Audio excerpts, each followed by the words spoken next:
Hello everyone, welcome back to another video. Today has been very productive because I went to work today. Today marks finally the end of my isolation period and my escape from the lockdown. It's been very tough to have stayed motivated for this long to do anything, and barring some very small breaks that I did take, I kept it up, and I'm actually quite happy about that. But I am extremely exhausted, and I wanted to make a video today as another contribution to Blasphemy Day about the question, is Allah cruel? Now, I have been speaking to someone about the reasons why I left Islam, and I've kind of just been reassessing them and seeing if my convictions for why I left Islam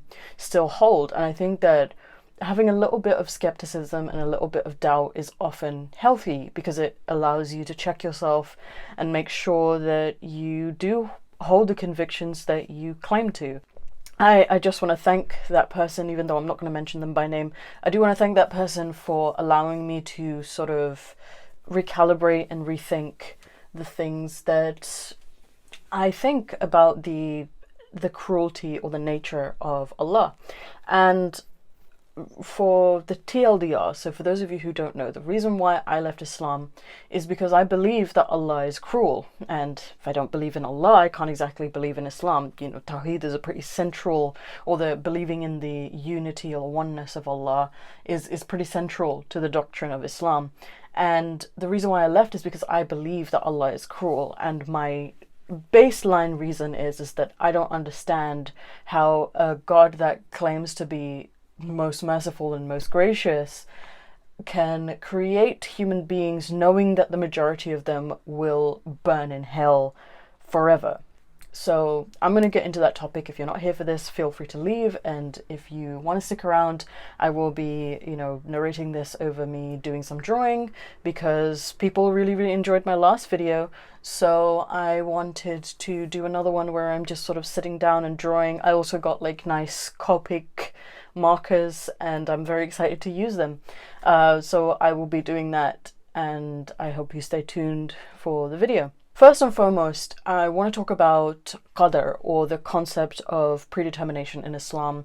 And I mean, basically what qadr is, on a very basic level, is that human beings have free will, but Allah has the foresight and the knowledge about everything that has happened, will happen, and is happening. He is all-knowing. He knows everything. And that is the baseline for what qadr is. There's also some commentary on what Allah wills and what He doesn't will, what He creates and what He doesn't create. But the bottom line is that Allah has made human beings with free will, but He knows everything that is ever going to happen. Qadr is something that I was a little confused by when I first, heard about it, because the sort of line between free will and determination is pretty strong. But there are also, and the same person who I've been talking to has also brought up ideas of compatibilism, which is like a soft determinism, which basically says that some things are determined, but for anything that comes out of a human's desire to do or their want to do is an action of free will. So there is like a meet in the middle kind of idea, instead of like a strictly holding either position. Now, it's not the qadr part that I have a problem with. What I have a problem with is that Allah knows that every single human being is going to end up somewhere. Not that He has decided for them. That's not what I'm saying. What I'm saying is that He knows those human beings who will actively make the choice to burn in hell forever, and they are the majority of human beings. They are, and people might say, well, how do you know? Because throughout history and from all of the stories in the Quran, we notice that most of the people are disbelievers, and Allah was aware of this, right?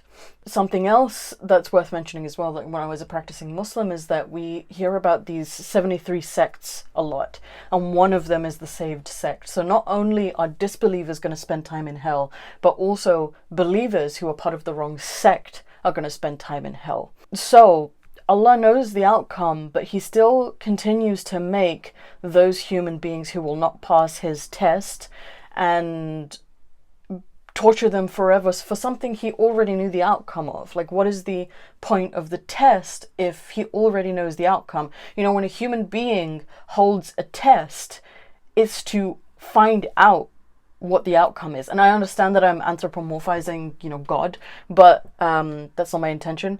I'm just trying to make sense of this. When we hold a test on a human level, we want to see what happens. We want to understand what the outcome is.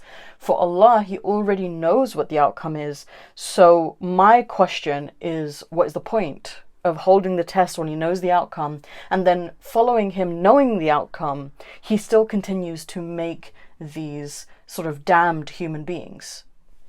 Whether or not they are damned of their own volition, we've already discussed, but he already knows that those people are damned, and he still makes them.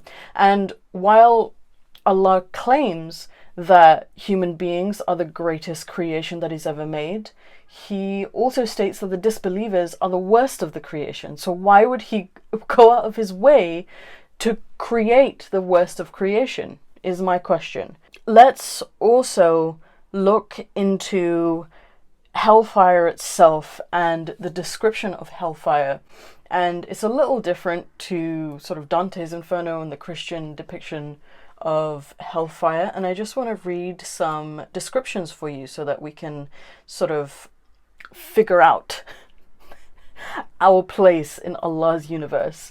We're going to look up Jahannam, which is the name that Allah, the pet name for hell that Allah has given it. Hell, or Jahannam, in Islam refers to an afterlife place of punishment for evildoers. The punishments are carried in accordance with the degree of evil one has done during his life. We will contest this claim later on. In the Quran, Jahannam is also referred to An-Nar, Jahim, or An-Nar al-Jahim, Hutama, Hawiya, Ladha, Sa'ir, Saqar, and also there are different names for the gates of hell. Just like the Islamic heavens, the common belief holds that Jahannam coexists with the temporary world. This can also be contested. It exists, but as far as I'm aware, no one's currently burning in there, because everyone goes to hell after the Day of Judgment. I might be wrong about that though. Suffering in hell is both physical and spiritual, and varies according to the sins of the condemned. As described in the Quran, hell has many levels, each one more severe than the one above it, each for a specific group of sinners. A blazing fire, boiling water, and a tree of zaqum, which is a type of fruit that is described in the Quran as like thorny or prickly or has horns. Not all Muslims and scholars agree whether hell is an eternal destination or whether some or even all of the condemned will eventually be forgiven and allowed to enter paradise, but it's worth mentioning that the majority opinion is that hell is eternal, because it's repeatedly stated in the Quran that hell is something eternal. So in the Quran, there is a number of different terms and phrases that refer to hell, as we had discussed before. So An-Nar is used 125 times, and Jahannam is used 77 times, while Jahim is used 26 times. One collection of Quranic descriptions of hell include rather specific indications of the torture of the fire, flames that crackle and roar, fierce boiling water, scorching wind, and black smoke, roaring and boiling as if it would burst with rage. Its wretched inhabitants sigh and wail, their scorched skins are constantly exchanged for new ones, and this is explicitly stated in the Quran, so that they can taste the torment anew, drinking festering water. So it's said that the people of hell will be drinking blood and pus, and though death appears on all sides, they cannot die, because on the Day of Judgment, the angel of death himself will be slaughtered. They are linked together in chains of 70 cubits, wearing pitch for clothing and fire on their faces. They will have boiling water, that will be poured over their heads, melting their insides as well as their skins, and hooks of irons to drag them back should they try to escape. Their remorseful admissions of wrongdoing and pleading for forgiveness are in vain. The description of a Jahannam as a place of blazing fire appears in almost every verse in the Quran describing hell. Jahannam is described as being located below Jannah or paradise, having 7 gates, each for a specific group or at least a different portion or party of sinners. The Quran also mentions wrongdoers having degrees or ranks according to their deeds, which some scholars believe refers to the 7 gates. The one mention of levels of hell is that hypocrites will be found in its very bottom. The Quran mentions 3 different sources of food in hell: dari, a dry desert plant that is full of thorns and fails to relieve hunger or to sustain a person; ghislin, which is only mentioned once; and zaqum, which is mentioned 3 times. In the hadith, there are expanded details on descriptions of Jahannam. For example, it is perceived to be so deep that if a stone were to be thrown in it, it would fall for 40 years before reaching the bottom. The breadth of each of hell's walls is equivalent to a distance covered by a walking journey of 40 years. Malik in hadith quotes Muhammad as saying that the fire of Jahannam was 70 times greater than the fire on earth, and he also describes that fire as blacker than tar, so it is a black blaze. In book 87 hadith 155, Interpretation of Dreams of Sahih al-Bukhari, which is an authentic source for most Sunni Muslims, Muhammad talked of angels, each with a mace of iron, who guarded hell, and then expanded on the Quran's discourse describing Jahannam by recounting it as a place that was built inside like a well, and it had side posts like those of a well, and beside each post there was an angel carrying an iron mace. I saw therein many people hanging upside down with iron chains, and I recognized therein some men from the Quraysh.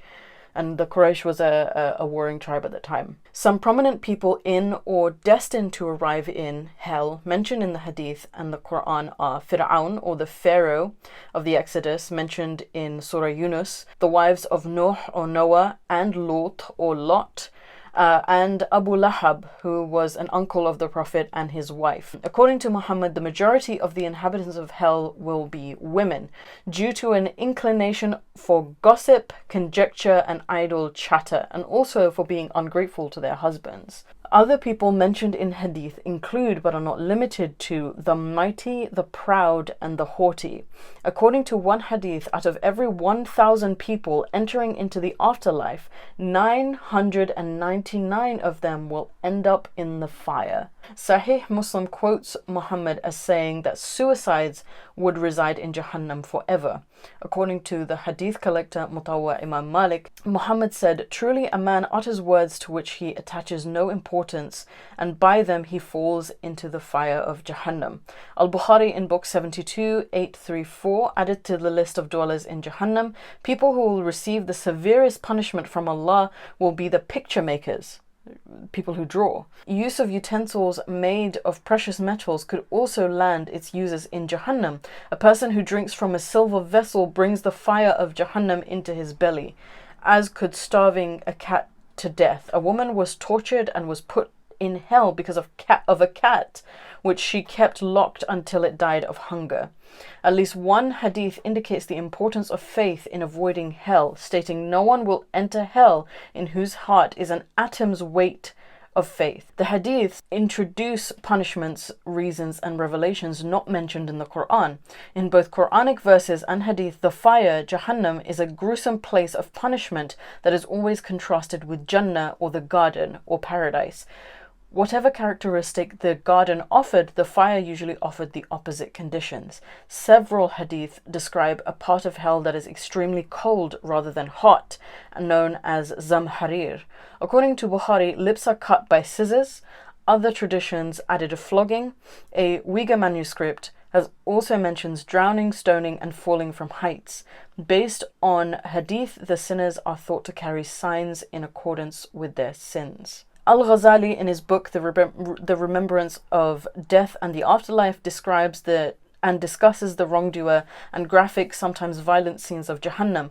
According to theologian Al-Ghazali, afterlife will start with the day of the arising and a trumpet blast, which will wake the dead from their graves.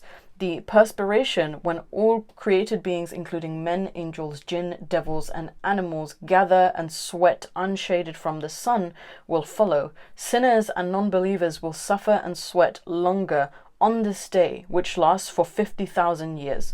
God will judge each soul, accept no excuses, and examine every act and intention, no matter how small. It is believed those whose good deeds outweigh the bad will be assigned to Jannah, and those whose bad deeds outweigh the good to Jahannam.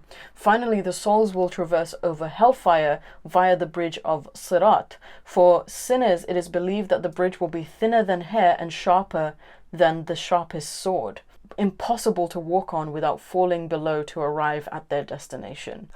In The Soul's Journey After Death, Ibn al-Qayyim al-Jawziyah, a theologian in the 14th century, writes explicitly of punishments faced by sinners and unbelievers in Jahannam. These are directly related to those wrongdoers. In hell, the inmates are tormented by Zabaniya. Jahannam is depicted as an abyss with scorching winds and the As-Sirat bridge above. Its gates are guarded by Malaik and his subordinated angels. From the depths of Jahannam grows Zaqqum, a tree with fruits looking like the heads of demons. In terms of hell's own sentience, some scholars like Al-Ghazali and the 13th century Muslim scholar Al-Qurtubi described hell as a gigantic sentient being rather than a place. In Paradise and Hellfire in Imam Qurtubi writes, on the day of judgment, hell will be brought with 70,000 reins. Each rein will be held by 70,000 angels. Based on the verse, Jahannam inhales and has breaths. The animalistic nature of the fire in the Quranic verse 25:12, when the hellfire sees them from a distant place, they will hear its fury and roaring. According to a hadith, God will ask Jahannam if it is full, and Jahannam answers, are there any more to come? The traditional position is that Jahannam is traditionally divided into 7 stages. According to one common tradition, the layers of hell are a fire for sinners among Muslims, which is the most shallow layer, but we'll get into that. Inferno interim for the sinners among the Christians, provisional destination for sinners among the Jewish, the burning fire for renegades, a place for witches and fortune tellers, furnace for the disbelievers, and the bottomless abyss for hypocrites like the Pharaoh and people who disbelieve after Isa's table, or Muslims who are outwardly believers but inwardly infidels. So now that we have an idea of what hell is, I would like to ask, where is the mercy in creating this place that we have just described for people who Allah knew was going to disobey him? And the question has also been raised as to whether or not the suffering of the hellfire is a bad thing. And in terms of when we talk about whether or not suffering is good or bad, it's the question of evil and suffering. I think it's a very poignant argument. It's a very common argument of, pain and suffering in the world. Why would it happen if there's a merciful God? Which isn't really an argument I subscribe to, but it this question of is suffering bad kind of stems from that argument, at least in my opinion.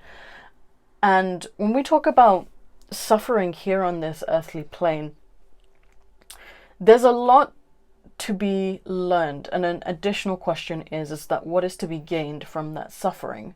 If we talk about the suffering and pain that children experience when they hurt themselves as they're exploring the world, that might be a lesson for them in future. But I want to ask, what is the benefit of the suffering of hellfire, especially if it's eternal? Because there is no coming back from it, and Allah makes it very explicit that this is the only chance we get to pass the test. So what is if you're going to ask if suffering is bad, what is the good side to this suffering in hellfire. And this is excruciating suffering, unimaginable suffering, otherworldly suffering. And this is happening with the knowledge of Allah. If we are going by, the most common Sunni thought, that Allah knows who is going to end up in hell, but he still creates those people who are going to end up in hell. I want to look at a couple of case studies. And as much as this video, you might be thinking, oh, Faye, this is such a long video. I want to look at a couple of case studies because I think that the way that Allah judges who gets to go to paradise and who gets damned to hellfire is also cruel in a sense, because he can kind of just change his mind willy-nilly. So the first and foremost case study that I want to give is the devil himself. We talk about Iblis, right? So before the creation of man, Iblis was the best of creation. He was a jinn, or like a human-like species, but different. Like he wasn't a person, but he was a jinn. And he was so good that he was among the angels. He was regarded as better than the angels because he had free will and he loved Allah and he praised Allah. And it was only when Allah asked all of creation to bow to Adam, a man, that Iblis rejected in his arrogance and was thrown into hellfire. Iblis got one chance. He only made the one mistake, and he was immediately sent to hellfire, and he is allegedly dragging everyone down there with him, if we are to take this myth as the truth. Why did Iblis only get the one chance? Why does the son of Adam get a whole lifetime to figure this out? Why is it that Iblis commits the one sin and is eternally damned? And Allah knew the outcome of Iblis's future.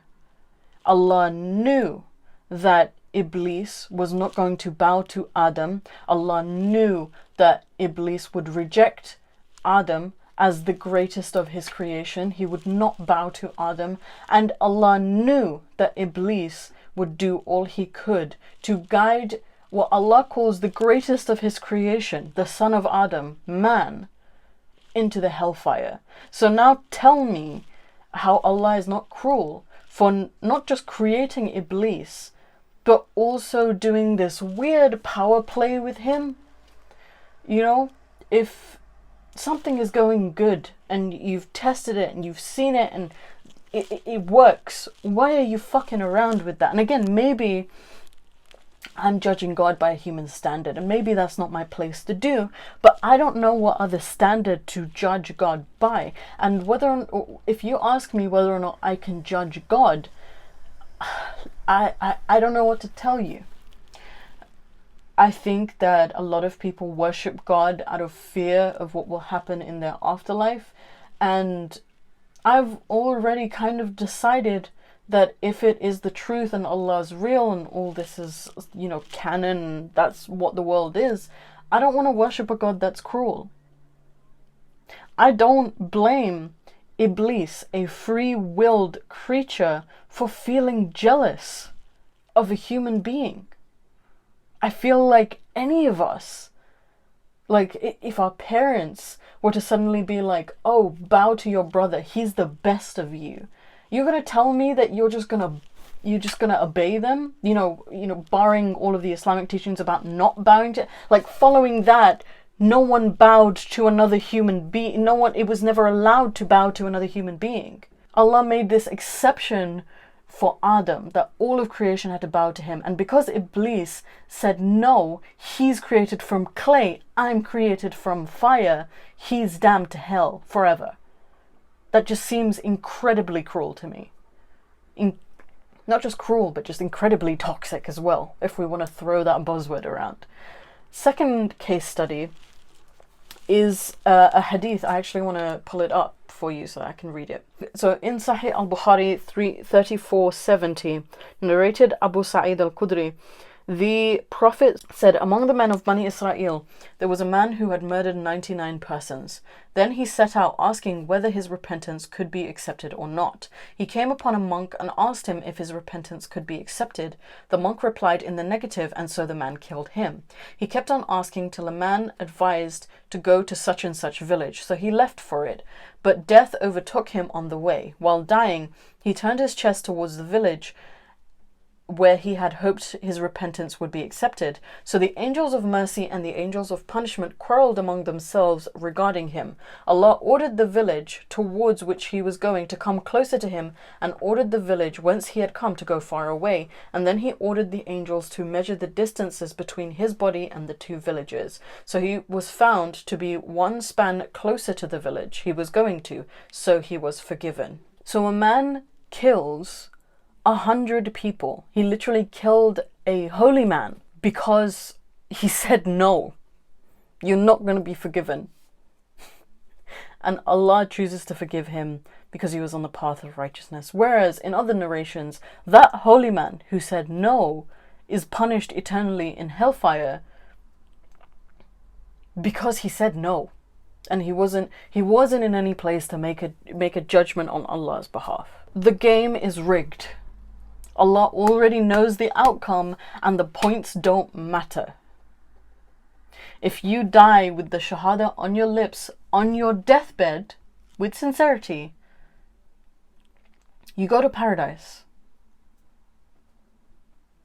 Fir'aun, who is the infamous pharaoh in the Quran, the one that Musa drowns with the ocean. That's not quite accurate, but you get my drift.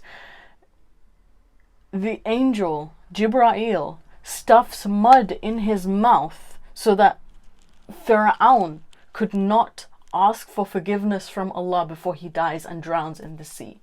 Because Jibra'il feared that if Fir'aun asked for mercy, Allah would forgive him. As if Allah didn't will that Jibra'il was going to do that anyway. Like, it's not... The angels only follow the command of Allah. Like, there's no point in giving them character when they are just slaves. And Allah wants willing slaves. But He already knows who's going to be a willing slave and who isn't going to be a willing slave. The last and final case study that I would like to touch on is the case of Abu Talib, who was the uncle of the Prophet Muhammad. Now, we already talked about Abu Lahab. He was kind of a dick. There's no contesting that. He was kind of a dick. But Abu Talib was a man who practically raised the Prophet Muhammad, who supported his endeavor to preach Islam in Mecca when it was, on its first legs, when Muhammad first received his prophethood. Abu Talib also protected Muhammad from the wrath of the rest of the leaders of the Quraysh, which is the tribe or the clan that Muhammad was a part of. Abu Talib supported and loved the Prophet Muhammad, and it is said that he will burn in fire as well because he did not accept Allah as his one and only Lord. He did not let go of the gods of his forefathers, and therefore that meant that he could not go to paradise. Muhammad's beloved uncle. Beloved. Because he did not accept Allah. And it is said that he will have the least punishment in hellfire, and that will be that he will be in fire up to his ankles, and the flames will be so hot that it would boil his brains. Now, you tell me how that's fair, that we can have good people. And you might say, oh, you're an atheist, what is your standard of good? Let's go by Muhammad's standard of good. He was so distraught at the death of his uncle that he said to his uncle that if you accept Allah, I will pray for you. And after his uncle refused to accept Allah as his God, Muhammad still said that he would pray for him, and Allah revealed to him that there is no praying for disbelievers. It's done. by Muhammad's own standard, Abu Talib was a good man. But because he did not believe in Allah, he's gonna burn in hell. And Allah was already aware of this, but we've covered that. Now you tell me how that is not cruel, that he is demonstrably, by your perfect human's own standard, a good man, and he will still burn in fire, according to the majority opinion, forever, eternally. You tell me, even if it's for that one case, even if for the rest of humanity it's not cruel, it is cruel to Abu Talib, in my opinion. Allah is cruel as a God, and that's what I want to conclude this on. And I just want to thank this person again for allowing me to rethink this and really think out my points into this very sort of unscripted video essay. Allah is cruel, and you might say that this is just the way of the world, like this is just how Allah created everything, but I am sorry, that is just not satisfying, and I do not want to worship a cruel creator in the same way that I would not want to serve a cruel king or a cruel ruler. I would not want to serve under someone like that, so why should I worship someone who created me who is cruel? In the same way that we don't get to choose who our parents are, we don't get to choose which kings we live under, we don't get to choose what tyranny we're under. I did not choose to be created, and if I did, I don't remember it, and that already rigs the game. Allah is cruel, and these are all of the reasons why. Thank you for listening. I hope you've had a good time. I don't know why you would, but I at least hope that the visuals were in some way soothing, even if the speech was not. And I will see you in the next video. It will be uploaded on Friday, and it will be a very special episode of Simp Warfare that will feature Robert Spencer. So I hope to see you there. And remember to like, share, subscribe, and remember, never be comfortable with the beliefs that you hold. Always check yourself. It is a healthy way to be. It is the most reasonable way to be.